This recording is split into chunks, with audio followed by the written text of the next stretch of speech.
그 오래전에 있었던 일인데 그 돌아가신 고 구봉서 코미디언 장로님께서 그 연예인 교회를 이제 개척하고 나서 이야기입니다. 그래서 그 구봉서 장로님이 그 예전에 온누리 교회를 섬기셨던 고 하용조 목사님과 함께 연예인 교회를 개척하셨는데 그곳에서 이제 연예인들이 모여서 예배를 같이 드립니다. 지금은 이제 연예인 교회가 이름이 바뀌어서 예능 교회라고 하더라고요. 근데 그 이제 주일날 오후에 이제 성경 공부를 하는 거예요. 연예인들이 모여서 성경 공부를 하는데 오늘 우리가 이제 보는 마태복음 1장에 예수님의 탄생에 대한 이제 성경 공부를 하는 겁니다. 하용조 목사님께서 예수님께서 성령으로 잉태하셔서 처녀 마리아의 몸에서 잉태하셨다, 이제 탄생하셨다 이렇게 이제 말씀을 하는데 한 젊은 연예인이 이제 질문을 하는 거예요. 목사님, 어떻게 처녀에게서 아이를 낳을 수가 있습니까? 그게 상식으로 이게 될 일입니까? 그런 말 하지 마시고 예수님이 좋은 일 많이 하셨으니까 예수님께서 하신 좋은 일들 또 좋은 말씀들 전해주세요. 이렇게 이야기를 하는 거예요. 하용조 목사님께서 아닙니다. 우리 신앙의 기독교 신앙의 가장 본질 중에 하나가 바로 예수님의 탄생입니다. 동정녀 마리아를 통해서 나오신 예수님의 이 탄생을 믿어야 우리의 신앙이 건강한 신앙이 될 수 있습니다. 이렇게 이제 말씀을 하시는데도 이 젊은 연예인이 그런 말 하지 마세요. 그런 얘기 하지 마시고 좀 상식에 맞는 말을 좀 하세요 하면서 예수님이 하신 좋은 말씀, 좋은 일들 전해달라고 이야기합니다. 그러다 보니까 이 성경 공부가 은혜의 시간이 되어야 되는데 분위기가 싸해진 거예요. 그때 그 구봉서 장로님께서 벌떡 일어나셔서 그 후배 연예인을 향해서 이렇게 얘기했답니다. 야 임마, 마리아 남편 요셉도 믿었는데 제3자인 네가 뭔데 안 믿어? 하면서 막 뭐라고 그랬다는 거예요. 그러면서 그 말에 분위기 있던 성경 공부 멤버들이 웃음이 터지면서 다시 성경 공부가 은혜롭게 잘 진행되었다라는 이야기가 있습니다. 여러분, 이 예수님이 성령으로 처녀 마리아에게 통해서 이 땅에 오셨습니다. 동정녀 마리아의 탄생이 오늘 우리를 현대를 살아가는 우리 현대인들에게는 궁금하고 의구심이 드는 사건이지만 사실 예수님 시대 때 사람들에게는요 큰 문제가 되지 않았어요. 예수님이 성령으로 잉태하셔서 마리아에게서 이 땅에 오셨다라는 이야기가 예수님 시대 때 사람들에게는 당연하지 그렇게 받아들인 거예요. 의심의 여지가 없었습니다. 왜냐? 유대인들 그들의 믿음에는 전능하신 하나님이 하시면 못할 일이 뭐가 있냐? 당연하지.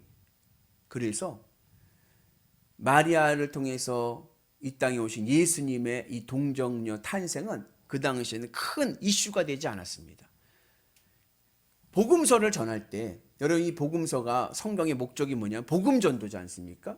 그런데 이 복음 전도를 하는데 이 동정녀 탄생, 예수님의 탄생의 이야기를 전하는데 만약에 그 당시 사람들이 믿지 않았다라고 하면요. 성경을 쓸 때 어떻게 썼을까요? 논증을 했겠죠. 설명을 많이 썼겠죠. 믿을 수 있게끔. 그런데 그런 얘기는 없고 결론만 얘기하는 거예요. 예수님이 동정녀 마리아에게서 태어나셨다. 이 말씀으로 모든 사람이 믿은 거예요.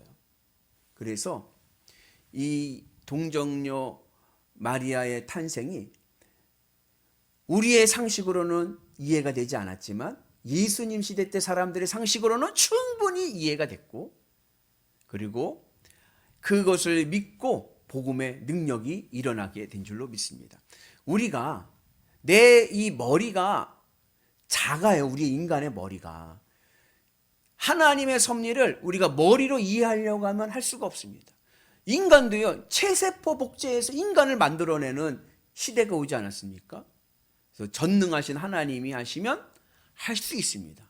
이것이 우리 신앙의 근본이 되어야 될 줄로 믿습니다. 그래서 현대 신학의 문제는 뭐냐? 하나님은 사랑이십니다. 그것은 주장하면서 하나님은 전능하십니다라는 것을 포기하고 마는 거예요. 하나님은 전능하지 않다라고 믿기 때문에 문제가 생기는 거예요. 그래서 성경은 말씀합니다. 전능하신 하나님, 하나님이 하시면 되는 거예요. 그래서 성경에서는 복음을 전도하는 이 복음서의 목적이 복음을 전하는 것인데도 그 당시에는 이 예수님의 탄생이 당연하게 여겨졌기 때문에 결론의 말씀으로 선포하고 있습니다. 사실 예수님께서 이 동정녀 마리아에게서 태어나셨다라고 하는 이 말씀에 메시지가 있어요. 그것은 뭐냐면 예수님은 우리와 다르다는 거예요. 예수님은 우리와 질적으로 다릅니다. 그러니까 이단 중에 이러한 이단이 있어요. 예수님은 원래 태어날 때 인간으로 태어났어. 우리랑 똑같이 태어났어. 그러다가 30세 때 세례 요한에게서 세례를 받으시고 성령을 받으신 후에 하나님의 아들이 되셨지. 그러니까 예수님은 인간이셔. 이렇게 이야기하는 이단이 있습니다. 성경은 그것에 대해서 스탑. 그게 아니라 예수님은 본래 이 땅에 오실 때부터 하나님의 아들이셨다. 아니, 예수님은 창세전부터 하나님과 함께 하셨던 하나님의 아들이셨다. 예수님은 우리와 질적으로 다르다. 이것을 우리에게 선포하고 있습니다. 우리는 죄인이에요. 그죠? 죄인인 우리는 예수님을 믿음을 통해서 하나님의 자녀가 되었습니다. 그러나 예수님은 본래부터 하나님의 아들이신 거예요. 그래서 우리를 구원하시는 메시아가 되실 줄로 믿습니다. 그 은혜와 믿음으로 우리가 오늘 성탄절을 감사로 예배드리는 은혜가 있기를 축복합니다. 본래 오늘 이 마태복음 1장의 말씀의 관심은 어디에 있냐면 동정녀 마리아에 태어난 예수님의 탄생보다는 그 육신의 족보의 아버지가 되는 요셉에게 있습니다. 요셉은 다윗의 자손 중에서 솔로몬의 후손입니다. 1장에 보면 족보에 보면 솔로몬을 통해서 요셉에게까지 오는 족보를 이야기하죠. 솔로몬은 밧세바의 넷째 아들입니다. 그리고 누가복음에 나오는 족보는 마리아의 족보예요. 그 마리아의 족보는 다윗의 아들이 나단으로 내려지는데 이 나단이 누구냐면 밧세바의 셋째 아들입니다. 그래서 마리아와 요셉은 둘 다 다윗의 가문의 사람들인 거예요. 그렇게 해서 요셉과 마리아가 약혼을 했습니다. 이스라엘 사회에서 약혼은 우리가 생각하는 것과 약간 달라요. 이스라엘 결혼 제도는 이렇습니다. 약혼을 할 때 혼인신고를 합니다. 먼저 혼인신고를 하는 거예요. 그리고 남자는 신방을 꾸리는 거예요. 이제 같이 살 집을 마련합니다. 그리고 그동안 아내는 이제 약혼녀는 친정에서 신부 수업을 받는 거예요.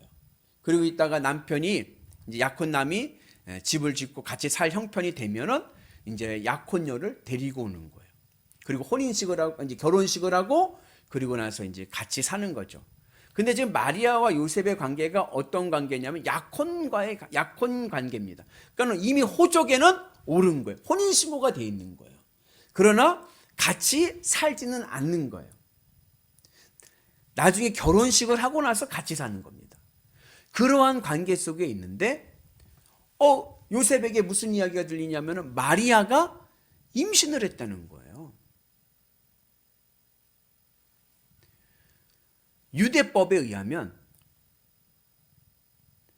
다른 남자와 약혼 관계에 있어서 다른 남자와 동침을 하게 되면 사형입니다. 그것도 그냥 사형이 아니라 돌에 맞아 죽는 거예요. 그 남녀 심리를 연구하는 그 남녀 관계를 연구하는 심리학자가 이런 얘기를 하더라고요. 가부장 사회 있잖아요. 우리나라도 조선 시대만 해도 지금도 아직 그런 경우 지금은 이제 지나갔지만 20세기만 해도 가부장 사회는 무엇을 중요시 여기냐면 여자의 정조, 순결을 굉장히 중요시 여깁니다. 그죠? 그 왜 그러냐면 남자는 누구를 여자를 만날 때 이 여자가 나에게 첫 번째 여자가 되기를 원하는 거예요. 첫 번째. 여자는 좀 다르대요.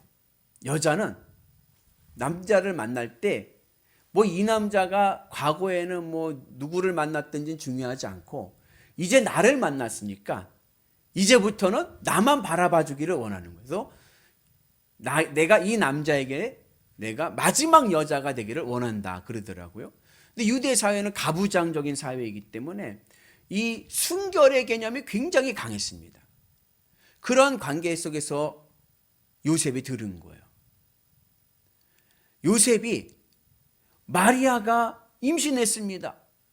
나랑 동침하지도 않았는데 임신했습니다라고 떠벌리고 다니면 마리아는 사형입니다. 근데 요셉이 사람이 좋아요. 요셉이 가만히 조용히 파혼을 하려고 합니다.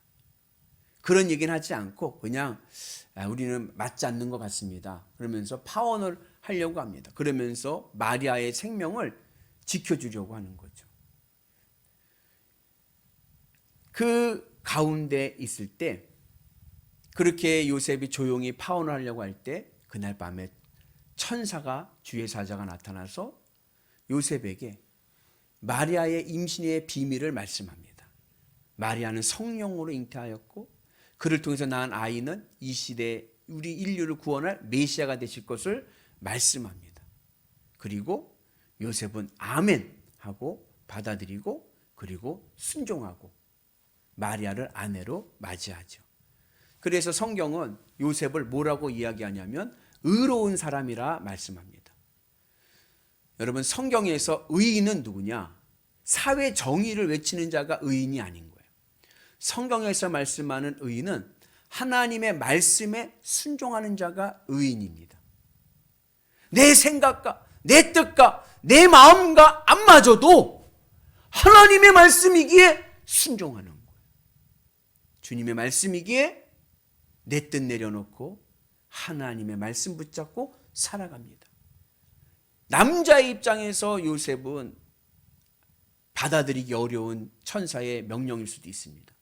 그러나 요셉은 하나님의 말씀이기에 아멘 순종하고 남자로서의 이 욕심을 내려놓고 말씀에 순종하는 믿음의 모습을 보여줍니다. 그렇게 해서 아내를 맞이하고 그리고 그 태어날 메시아의 이름을 가르쳐 주죠. 그 이름이 바로 뭐예요? 예수. 예수라는 이름은 아람어의 발음이에요. 히브리어 발음으로는 여호수아입니다. 이스라엘이라는 나라가 원래 히브리어를 썼는데 주전 587년 나라가 망하고 나서 포로 생활을 하면서 히브리어를 잃어버리고 아람어를 쓴 거예요. 그 당시 중동어였던.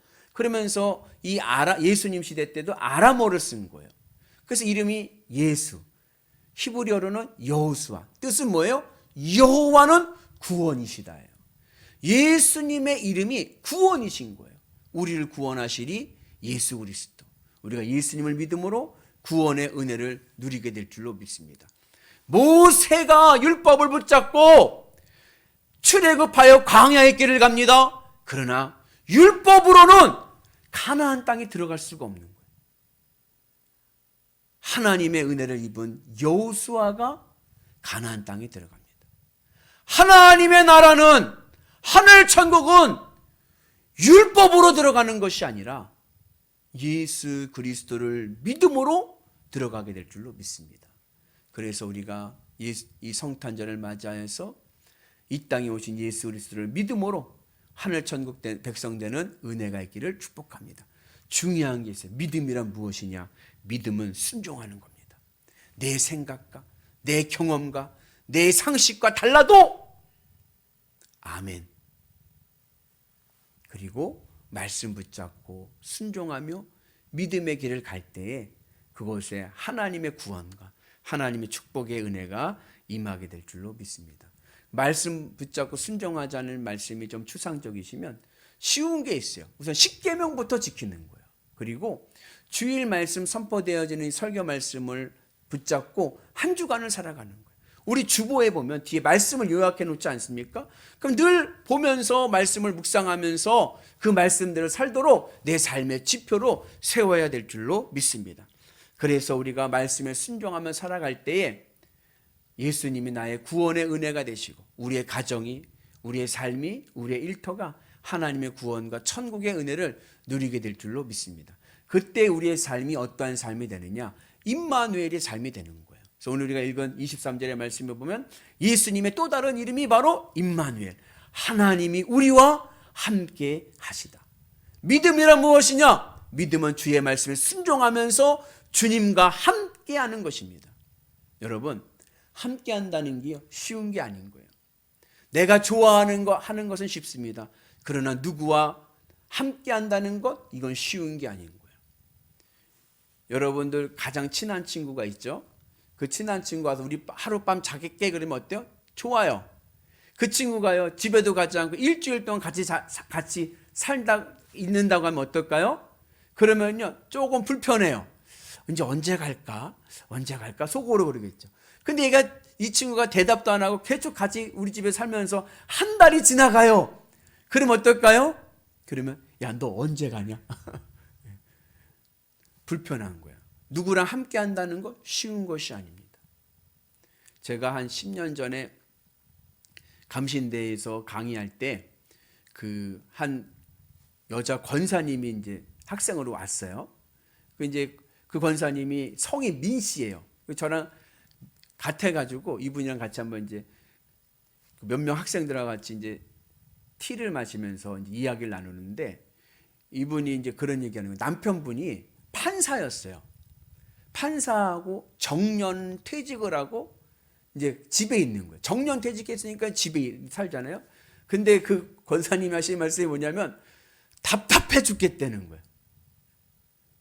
남편이 바빠갖고 옛날에는 바빠가지고 막 할 때는 좀 괜찮았는데 스탑하고 와가지고 집에서 아무 일도 없고 정년해서 이제 나이 먹고 그래서 불러주지도 않고 그리고 집에 있으니까 답답해갖고 힘들어서 못 있겠다는 거예요. 근데 그 얘기들이 제가 충격을 먹었어요. 남편이랑 좋아서 같이 사는데 한 공간에 있는 게 이게 답답하구나. 그런 생각을 했는데 지난번 제가 이제 마을 공동체 하지 않습니까? 우리 마을 공동체에서 우리 동네 버스킹 해가지고 대표자들 모여가지고 이야기했는데 자기 소개를 하는데 거기에 60세 넘으신 공동체가 하나 있어요. 근데 대표분이 여자분이신데 그분이 또 그 얘기를 하는 거예요. 남편분이 직장 생활하다가 퇴직을 해가지고 집에 와 있으니까는 숨 막혀 못 살겠다는 거예요. 답답해서. 그런데 이 마을 공동체를 하게 돼가지고 이제 숨이 좀 쉬어진다는 그런 우스갯소리를 얘기하는 거예요. 아무리 가까운 부부도 함께 한다는 게 쉬운 게 아닌 거예요.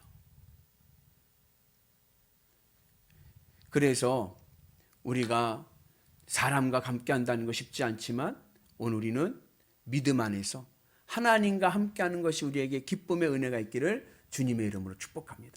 그런데 임무안을 하는 것이 내 삶에 불편할 때가 있어요. 예수님 그냥 나를 구원해 주셨으니 감사합니다. 이제는 교회에만 계세요. 평소에는 내 마음대로 살다가 제가 주일날 올 테니 주님 저와 동행하지 마시고 제가 하고 싶은 대로 할 수 있게끔 놔두시고 주일날 만납시다. 이럴 때가 많은 거예요. 그러나 여러분, 진정한 구원은 임마누엘입니다. 주님이 나와 함께 하실 때 우리의 삶이 행복한 은혜의 길을 가게 될 줄로 믿습니다. 그래서 오늘 우리가 예수님 모신 이 삶 속에서, 이 성탄절의 기쁨 속에서 말씀의 순종함을 통하여 믿음의 기적을 이룹시다. 아멘. 내가 요셉과 같은 믿음의 의인이 되면, 말씀에 순종하는 사람이 되면 내 삶에 하나님의 구원과 하나님의 축복과 하나님의 능력이 일어나게 될 줄로 믿습니다. 그리고 그럴 때 우리의 삶에 하나님이 나와 함께 하시는 임마누엘의 은혜가 있을 줄로 믿습니다. 우리는 자꾸 이 세상 것과 함께 하려고 그래요. 돈과 함께 하려고 합니다. 그러나 여러분, 이 세상 것은 하나님이 주시는 열매이지 본질은 아닌 거예요. 내가 누구와 함께 해야 되느냐? 나의 본질이신 하나님과 예수님과 함께 할 때 우리의 삶이 행복한 인생 될 줄로 믿습니다. 그러지 않고 이 세상 것과 내가 함께 하려고 하면 내 삶에는요, 근심과 걱정과 고통밖에 일어나지 않는 거예요. 이거 굉장히 중요한 신앙의 지혜입니다. 우리가 믿음 안에서 주님이 나와 함께 하심을 믿고 함께 할 수 있는 임마누엘의 은혜가 있기를 주의 이름으로 축복합니다. 우리가 어떻게 임마누엘 할 수 있습니까? 주님의 십자가를 통해서 내 마음에서 내가 좋아하는 것, 내 마음의 안전처, 내가 마음에 의지하는 그 기반을 주님의 십자가 앞에 내려놓고 내 마음을 예수 그리스도로 채워서 예수님으로 기쁘고 예수님으로 만족하고 예수님으로 행복하며 살아가는 은혜가 있기를 축복합니다. 그럴 때 우리의 삶이 하늘의 은혜로 임마누엘의 복을 누리는 은혜가 있게 될 줄로 믿습니다. 나는 죄인입니다. 나는 제로가 돼야 돼요. 그리고 예수님이 나 안에서 사셔서 주님의 은혜로 날마다 승리하시는 거룩한 믿음의 성도들 되시기를 주님의 이름으로 축복합니다. 그래서 우리의 삶이 하늘의 은혜로 믿음의 열매를 맺는 위대한 성도 되시기를 주님의 이름으로 축복합니다. 오늘은 성탄절이면서 송년주일입니다. 어느덧 2022년 마지막 주일이 되었습니다. 다음 주는 2023년 첫 주입니다. 여러분, 이 새해를 무엇으로 맞이하겠습니까? 무엇을 기반으로 맞이하겠습니까? 그동안 내가 쌓아놨던 이 세상 것들을 기반으로 새해를 사시렵니까? 아니요. 믿음의 길은 이 세상 기반 내려놓고 나를 위해 오신 예수 그리스도를 내 기반으로 삼고 예수님과 함께 새해를 시작하는 은혜가 있어야 될 줄로 믿습니다. 오늘 주님이 오셨습니다. 그 주님이 나와 함께 하십니다. 그리고 주님께서 내 인생길을 열어주실 줄로 믿습니다. 그 믿음으로 승리하셔서 새해에도 하늘의 복으로 충만한 열매를 맺는 위대한 성도들 되시기를 주님의 이름으로 축복합니다.